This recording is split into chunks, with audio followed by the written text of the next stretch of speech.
You're listening to REIA Radio, the nationally trusted name in real estate investing. We dig deep to discover investors' why in real estate. If you want to skip all the BS and get in investors' heads, you're in the right spot. Be one of the thousands to check out REIARadio.com.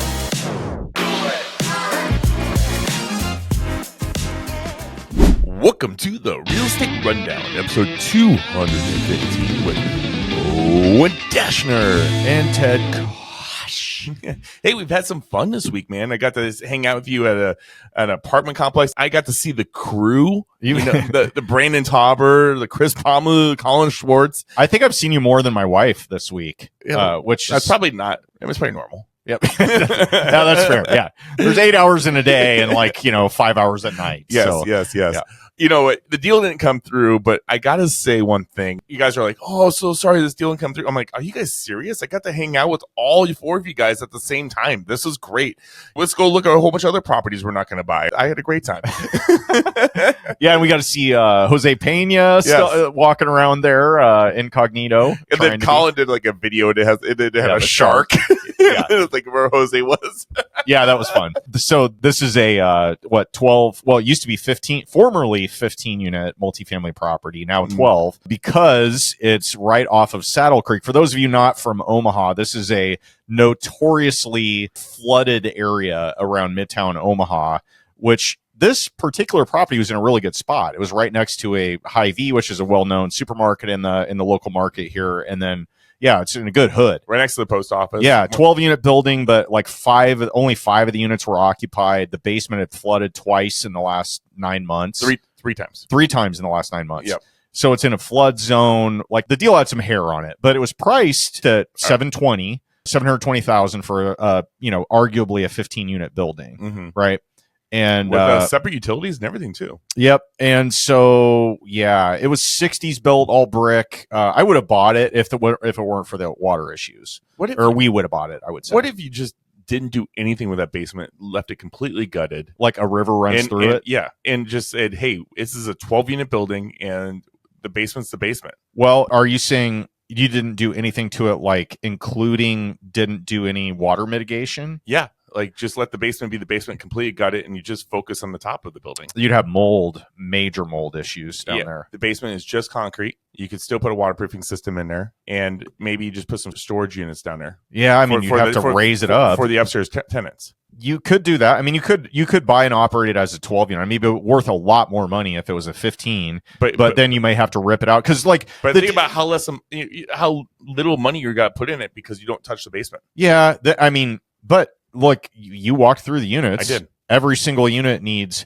new kitchen, new bathroom, flooring, paint, fixtures, basically a full cosmetic. I mean, you're probably talking 15 to 16 grand per door. Okay, but let's think of times 12 what plus the hallways. I didn't think about this when I was there, just so you know. But what if you just said, hey, I'm going to put lipstick on this, just paint it, fix any leakage issues that are in the roof or whatnot, just take care of anything that's, a health concern. I'm just going to literally just paint and replace the flooring and some lighting, whatever not. And because the area is so popular. You said whatever not. Yeah, I haven't done that in a while. I know. Yeah. I had to call that out. I appreciate that.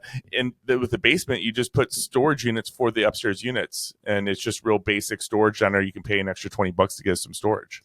How do you propose painting and flooring only in a place that has horrible cabinets, horrible bathrooms? I don't think you can do it because the minute you start painting the walls, the rest of it's going to look even worse. But in that area, they're going to still, if you're just doing what's called a rental turn and fixing whatever leaking issues that are going on, obviously, that those units are still going to rent for $895 to $1,000.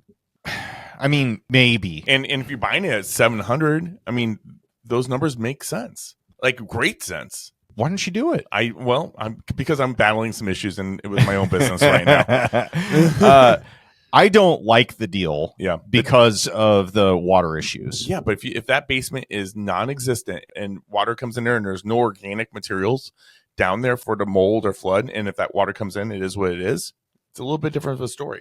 I've owned buildings that have had major water problems and we've quote unquote fixed them and there's still issues. Yeah, but there's probably units where those issues are at. And I'm talking about no units. I'm talking single family, both. I don't think it's that good of a deal to overpay for it. Interesting. Yeah. Because And here's why. Because I'm gonna honest, I'm excited about now thinking that there's nothing in the basement and I don't have to worry about having to have tenant center when that flood comes. Okay. Are you excited about replacing 12 HVAC systems? Are you excited about mold remediation in the attic? And are you excited about replacing the roof? Because that roof is shot. Yeah, and that roof is going to be at least 30, 40 grand. Oh, at least. We're talking 40, 50, maybe more. Okay. Yeah. So I've never replaced a flat roof. So I'm just. I mean, it's writing a check, but I'm just saying your CapEx is going into that. Like you're talking $50K on the roof. You're probably talking $70, $80, $100,000 to replace HVAC, depending on what you're dealing with. Yeah. There's existing mold. Like you saw the ceilings in that joint. There's black mold up there that they painted over. I'm just saying, like, if you're going to lipstick that thing, you're lipsticking over a moldy pig. Yeah, I still think if you're lipsticking it, you're, with now that we're talking about furnaces, roof, and whatnot, that we're looking still at 400 grand. Especially if you're gonna put a waterproofing system in too, depending on how extensive you go. And this would be extensive here. I mean, at least 30,000 for a system that's going to be able to maintain. But if you're going to put a system like that in, then you're really talking like that. You should probably redo those units with the system that we're talking. But honestly, you could put no system down there, just gut the whole damn thing and say, this is just an open basement. Maybe we sell it as storage. I would never do that. Yeah. I personally would never do that. Yeah. It's an interesting conversation though. You know why? Because it would always be in the back of my mind. I don't like buying something and then worrying about it throughout the time period that I own it. I like to buy it and be worry-free after I do the rehab for a while. At least I know I've fixed all the major stuff. So like, here's what would happen with this. If we did what you said, every time it rained really bad and there's shit on the news about people floating in their cars down Saddle Creek, I'd be like, oh God, what does that mean? Like, I don't want that. But if your basement's gutted, it wouldn't matter. It would matter. Why? Because you don't think that's going to affect concrete? You don't think it's going to weaken the foundation? You don't think it's going to like... It's flooded over and over for 60 years over there. But what are you going to do? Okay. We can agree to disagree on this. I appreciate the back and forth with it, but hard pass. And yeah, we debated a lot about like how far up should we go? We made it basically kind of a like, here's our offer. This is an I don't want it offer. But if you take it, we'll make it easy for you. Yeah. But you're going to have to take a major haircut on the price. Yeah. And they, countered and wanted us to come up, and they wanted us to come up basically, 7,500 grand. And yeah, we just didn't do it. Somebody bought it. Somebody has it under contract, but I think they're going to redevelop it. But it's super weird though, because it's right next to a high V. Yeah. Which, why isn't that thing flooding? Or why, like, it was significantly higher though. Yeah, I guess. And this had this weird underground parking and old office space that was there, which allowed a lot of water potential to go in there. Yeah, where that guaranteed that high V that was next to it, the base level of that was already at like where level 2 of the building was. I don't know, man. I looked at that pretty close. It was definitely above basement level. It was, yeah, okay. Well, point being, we looked at a really crappy multifamily in a really good area in a flood zone, and it had a lot of water intrusion, recent water intrusion. A lot of conversations to have there. Yeah. We ended up making an offer and not coming up off of our offer. And that's basically it. And there was so many, like, if you really want to make it high end, yes, the basement would have to be gutted. Then you're stuck with 12 units, but then the parking lot at one point is going to be addressed. Yep. The outside wasn't pretty. The windows are No, old. outside was not pretty at all. That thing was ugly. Windows are old. But it is next to an area that's a heavy college area, and those kids generally don't give two craps about that. So, yes, you probably would get the renters in there. There's so much the way back and forth. And, I mean, in the end, if you are a investor looking to get into your first multifamily, what advice would you give somebody that was potentially looking at that and like, hey, you know what, this is an opportunity for me to jump into this? Okay, here's the way I look at it. I'm going to make this simple. What do you think a 12-plex redone, everything that needs done is worth? 150 unit, if it's nice. I haven't seen anything trade. Well, it depends how many beds and baths too. I'm gonna counter that, and I'm gonna say, okay, let's say it's worth $100 grand a door. Good duplexes are going for $300,000. That's a duplex, and there's nothing that's traded that's 1960s product in Omaha at that price point. This is your sweet spot, so I'm gonna trust you. Yeah, there's like I'm telling you, you could go out right now and buy stuff off LoopNet or the MLS for 80, 85 a door. That's what it trades at. Yeah. And these are remodeled units. These are currently rented. I'm saying there's no way you're going to get to that point.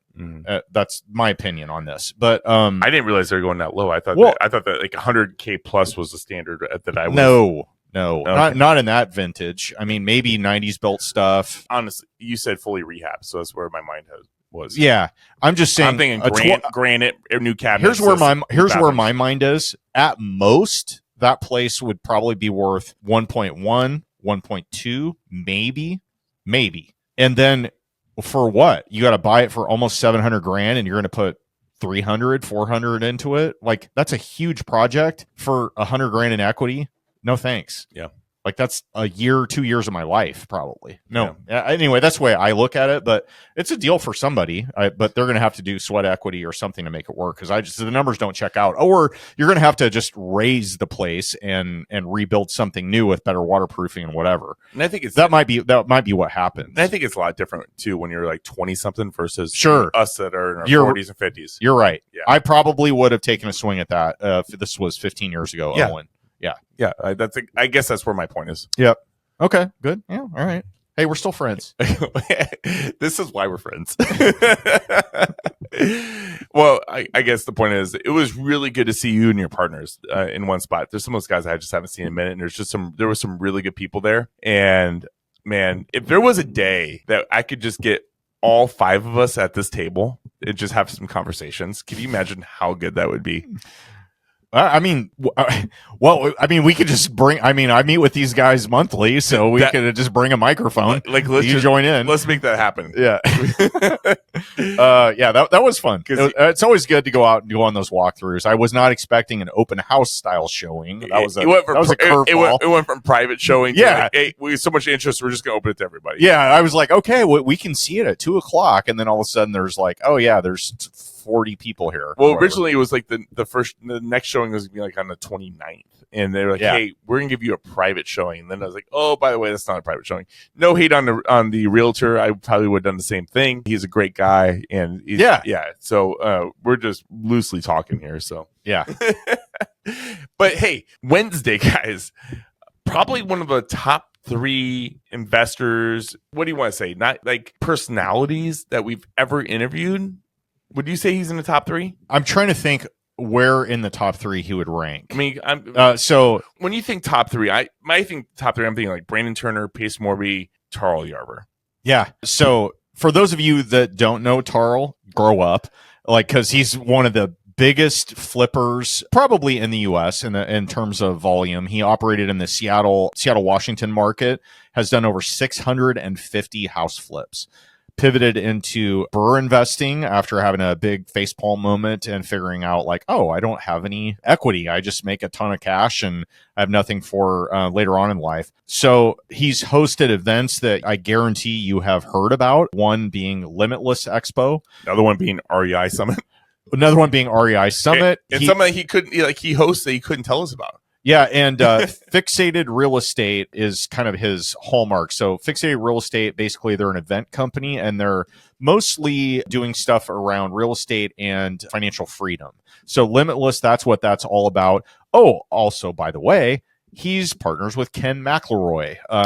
Who's Ken McElroy? Oh, I don't know. Just some nobody who owns like $1 billion. $1 billion in real estate. So he is, anyway, the point being, Tarl Yarber, one of the most unique names I think I've ever said, is also a really unique guy. And man, he's got a baritone voice.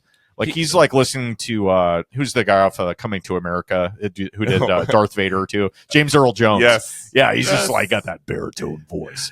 I tell you what, when we were planning to have Tarl on, there's only like certain people that we do a full week of prep on. I mean, you got my prep notes even early, right? And you have pages. I wrote pages of notes. I'm gonna tell you guys, in this interview, Owen like just dominated this interview, and the notes I wrote, 2 pages of notes in my notebook as we're going, were notes for myself. Mm-hmm.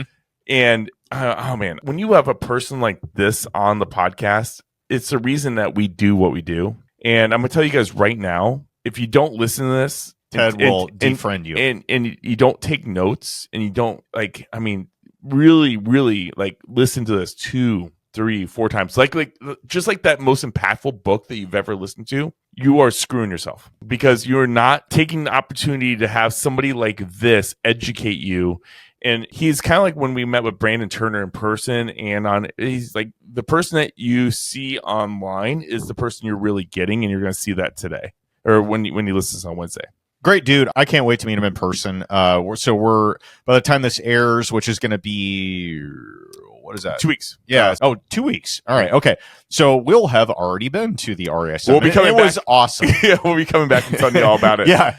Anyway, we're recording this before we're attending it, but Tarl is basically the backbone behind the whole event business that Brandon has around REI Summit. So he helps a lot with that. Little does Brandon share that. Well, he's literally the godfather of Brandon's son. Yeah, the cool thing. So if you're into name dropping, just like Tarl does a lot of it, but they're friends of his. So Ken McElroy, you've got Robert Kiyosaki, Rich Dad Poor Dad author, and his whole series of books that sparked millions of people getting involved in real estate. I don't know about millions. Billions of people. Billions with a B. And yeah, like anyway, great episode. Tune into that on Wednesday. It was so cool to meet him, and he's just salt of the earth type guy, and has designed a really kick-ass life for himself and his wife Grace, and their son. And he's made a lot of changes, screwed up a whole bunch of stuff that he freely shares, tells you lessons learned along the way, and everything from flipping to event planning to running the largest meetup in Seattle, Washington for real estate investing,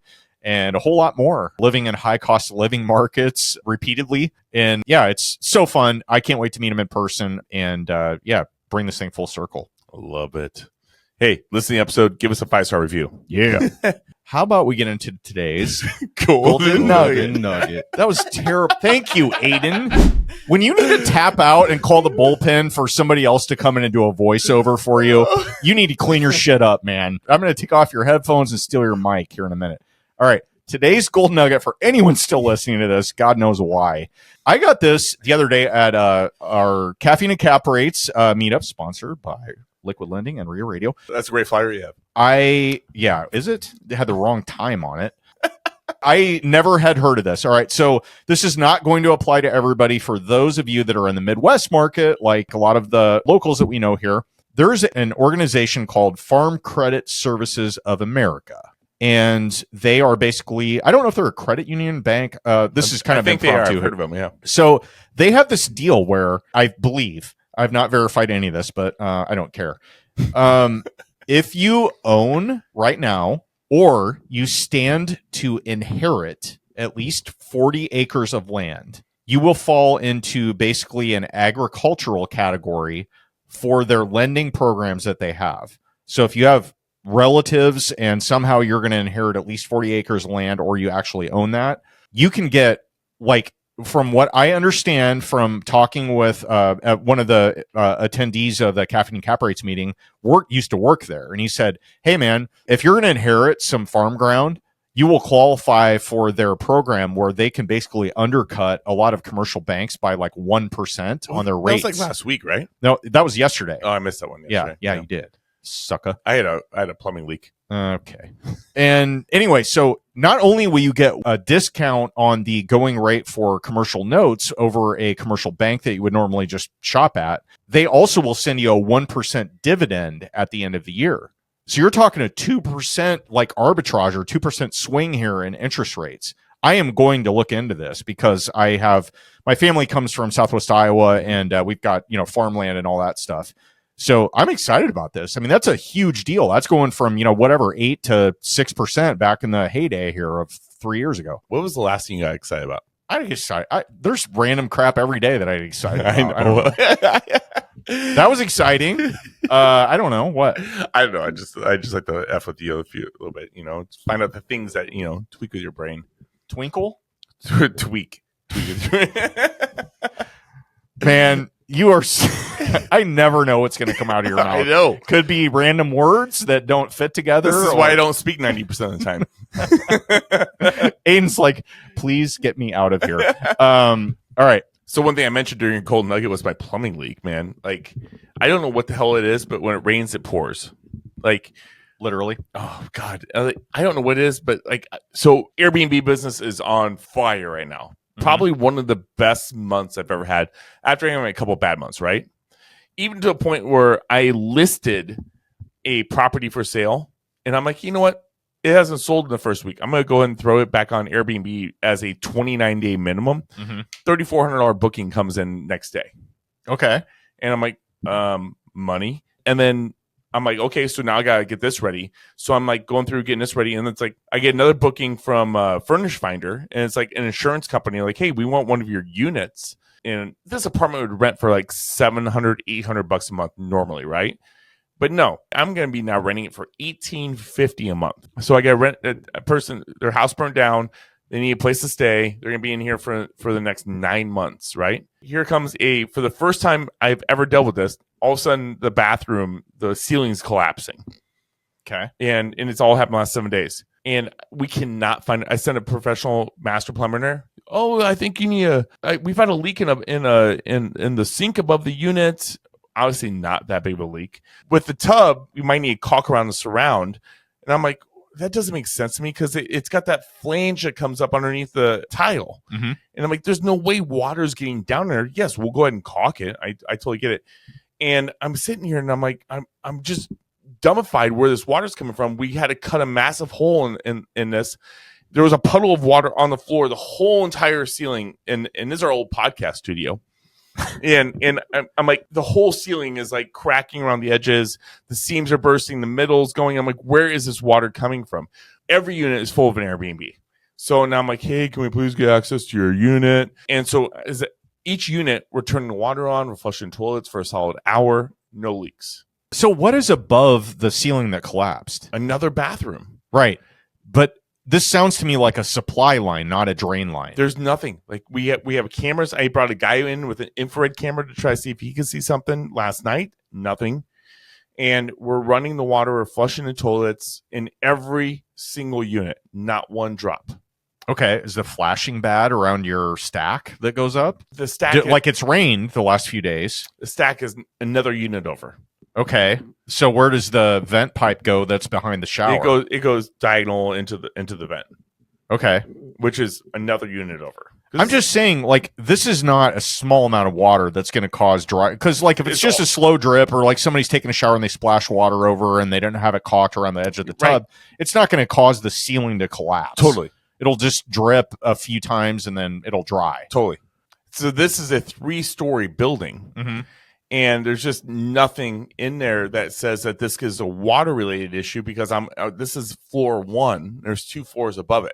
And get this stuff, okay? I was going to say, the other word. But so we were running the showers for so long that steam was just burrowing out of the units, right? Well, we have those fire detectors, those kitty ones that they're all like Bluetooth connected. Well, it sets off the fire alarm. Smoke detector. The smoke detector, yeah. Yeah.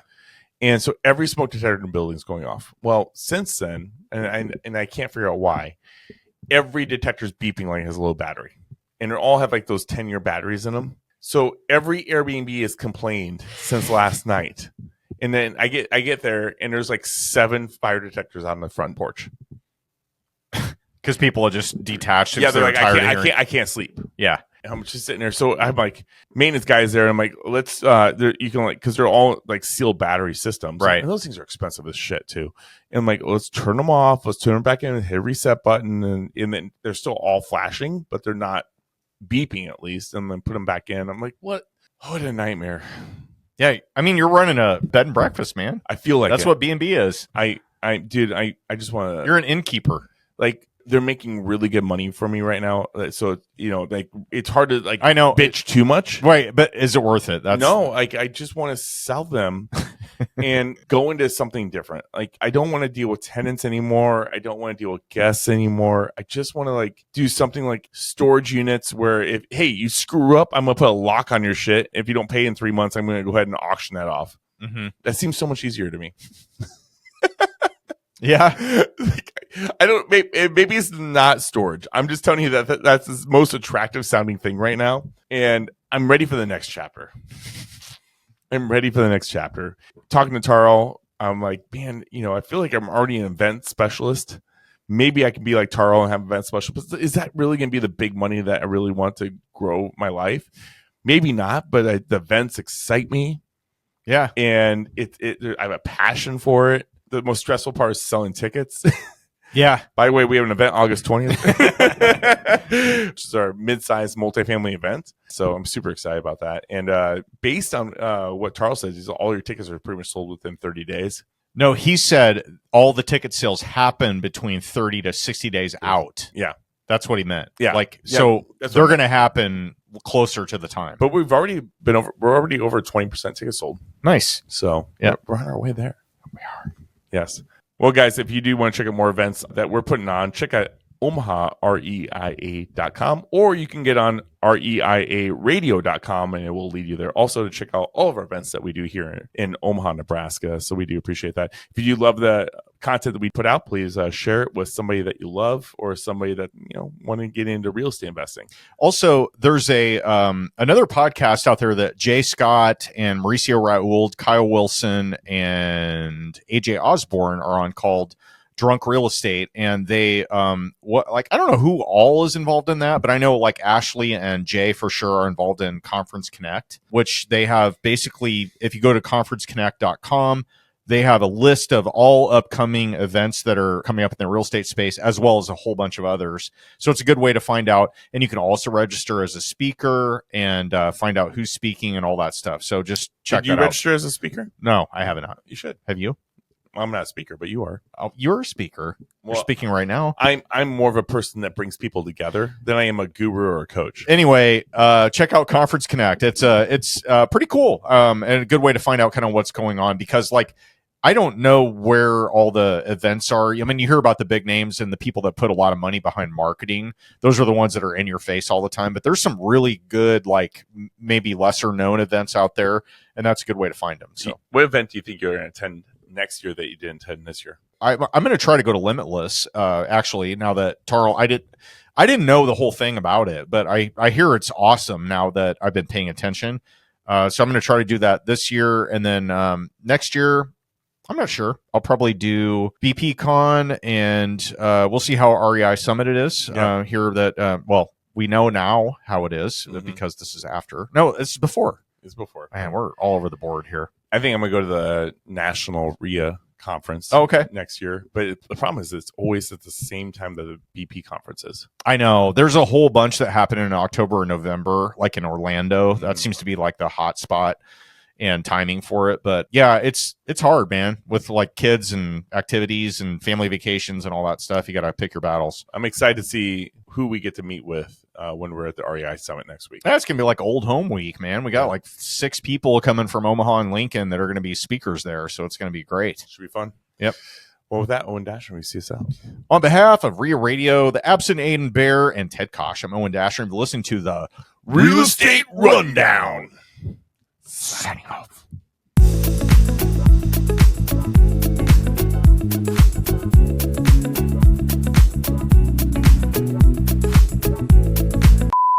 Well, how about we get into today's Golden Nugget. Why? Can we just agree to do the consistency? Consistency is what we need here, Ted. Every week we'll just do Golden Nugget, not in a weird way. No, it's not fun. What's your Golden Nugget? How am I supposed to harmonize with? That's just supposed to be like a symbiotic thing. Like when you're going off script and going all these directions that I have no idea about. Run it back. Come on, man. All right. Wow. Are you that drunk already? No, I'm in a great mood.